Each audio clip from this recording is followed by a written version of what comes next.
एक नौजवान था, इसकी विधवा माँ थी। पिताजी की पैतृक जो संपत्ति थी वो धीरे धीरे समाप्त होती जा रही थी। इस नौजवान को चिंता हुई, घर का गुजारा कैसे चलेगा। ये अपनी माँ से कहता है कि माँ, मैं कोई नौकरी कर लूं। माँ ने कहा, बेटे नौकरी कर लो। कहते हैं नौजवान घर से नौकरी करने के लिए निकला और जहां पर नौजवान फौज में भर्ती होते थे वहां पर पहुंच गया। जहां और नौजवान भी खड़े थे लाइन में, ये भी जाकर के पीछे से खड़ा हो गया। ये जो भर्ती करने वाला व्यक्ति था, सभी नौजवानों को देखता है, बात करता है, बात करते करते पीछे को आया। इसी नौजवान के पास में पहुंचा और इस नौजवान से कहता है, बेटे किस लिए आए हो। ये नौजवान कहता है, बाबूजी, कुछ देश की सेवा हो जाएगी और कुछ उदर पूर्ति का साधन बन जाए। ये जो भर्ती करने वाला व्यक्ति था कहता है, बेटे यहां तक तो बात ठीक है कि देश सेवा हो जाएगी, लेकिन उदर पूर्ति का साधन बन जाए, मेरे बात समझ में नहीं आई। तुम्हारे परिवार में कितने व्यक्ति हैं जो तुम्हारे ही पेट के लिए रोटी नहीं मिलती। ये नौजवान कहता है, बाबूजी परिवार में ज्यादा व्यक्ति नहीं है, केवल एक मेरी बूढ़ी माँ विधवा है और कोई नहीं है। ये व्यक्ति कहता, अरे तू अपनी विधवा माँ बूढ़ी को छोड़ करके और यहां पर आ गया फौज में भर्ती होने के लिए। एक बात बता, अगर मैं तुझे भर्ती कर भी लूं, अगर कहीं तू देश की सेवा करते हुए देश के ऊपर बलिदान हो गया तो नौजवान तेरी इस बूढ़ी माँ की सेवा कौन करेगा। जब इस बात को सुना नौजवान उदास हो गया। ये भर्ती करने वाला व्यक्ति कहता है, नौजवान मैं तुझे भर्ती नहीं करूंगा। ये नौजवान निराश होकर के अपने घर पर वापस आ गया। मां ने बेटे के चेहरे को देखा और देख करके कहती है, बेटे नौकरी लग गई। ये नौजवान कहता है, हाँ मां नौकरी लग भी गई और छूट भी गई। इसने कहा, क्यों। कहते हैं इस नौजवान ने पूरी हालचाल जितनी भी बातें हुई थी सब बता दी। ये इसकी मां कहती है, बेटे चिंता मत करो, रोटी खाओ, आराम से लेटो। कल सुबह में तुम्हें एक पत्र लिख करके दूंगी, शर्त यह है उस पत्र को रास्ते में पढ़ना नहीं है और इस पत्र को बाबू को जाकर के देना। मैं गारंटी के साथ कहती हूं तुम्हें वो बाबू नौकरी पर जरूर लगा लेगा। कहते हैं नौजवान ने रोटी खाई। अगले दिन प्रातःकालीन उस माँ के पत्र को लेकर के नौजवान आज ऑफिस में नहीं, उस बाबू के घर पर पहुंचा। बाहर से शीश दबाया, अंदर घंटी बजी। ये बाबू बाहर निकला, इसको देख करके पहचान गया और कहता है, अरे मैंने तो तुम्हें कल मना कर दिया था, मैं तुम्हें नौकरी पे नहीं लगाऊंगा, लेकिन आज किस लिए आए हो। ये नौजवान बड़े खुशी के साथ कहता है, बाबूजी आज मैं कोई आया थोड़ी हूं, आज तो मुझे भेजा है। कहा, किसने। ये बड़े गर्व के साथ कहता है, आज मेरी माँ ने भेजा है। और ऐसे भेजा नहीं बल्कि पत्र भी साथ में लिख करके दिया है। कहते हैं इस बाबू को जब इसने पत्र दिया, इस ऑफिसर ने इस पत्र को पढ़ा, पढ़ करके ड्राइवर का इंतजार नहीं किया और इस नौजवान से कहा कि नौजवान मेरी गाड़ी में बैठो, मुझे अपने घर का रास्ता बताओ। यह नौजवान इस ऑफिसर को अपने घर पर लेकर के गया और जाकर के देखता है कि दरवाजा बंद है। इसने बाहर से आवाज लगाई, मारे खुशी के उछल पड़ा और कहता है, मां, जिस बाबू ने मुझे नौकरी पे लगाने से इनकार कर दिया था, देखो आज तुम्हारे पत्र को पढ़ करके यहां पर आए हैं, तुम दरवाजा खोलो। कहते इसने बहुत आवाजें लगाई, दरवाजा नहीं खुला। फिर इसने कुंडी खटखटाई तो भी दरवाजा नहीं खुला। कहते हैं किसी प्रकार से इन दोनों ने यत्न करके दरवाजे को तोड़ा।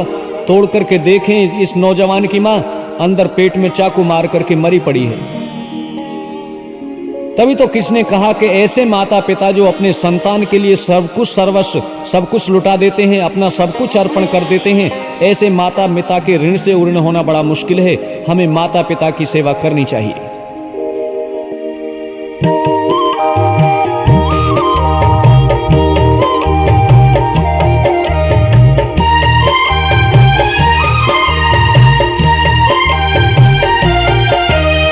हम कभी माता पिता का ऋण चुका सकते नहीं, हम कभी माता पिता का ऋण चुका सकते नहीं। इनके तो एहसान हैं इतने गिना सकते नहीं। हम कभी माता पिता का ऋण चुका सकते नहीं।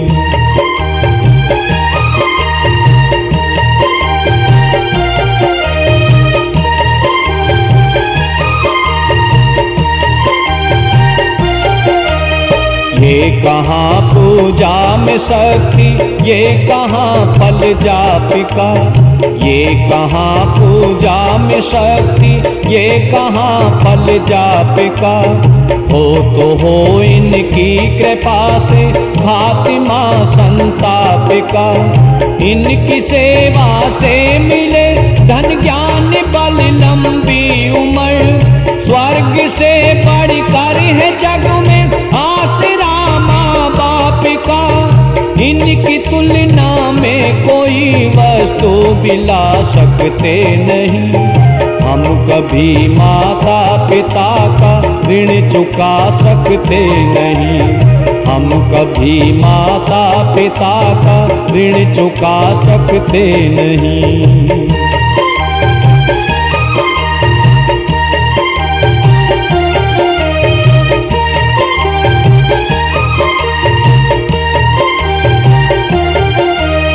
देख ले हमको दुखी तो भर ले अपने नैनिये।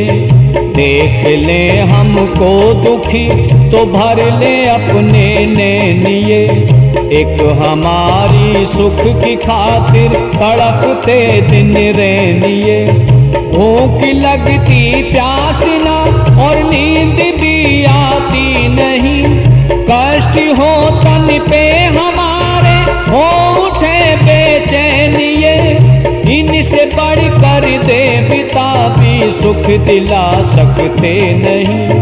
हम कभी माता पिता का ऋण चुका सकते नहीं। हम कभी माता पिता का ऋण चुका सकते नहीं।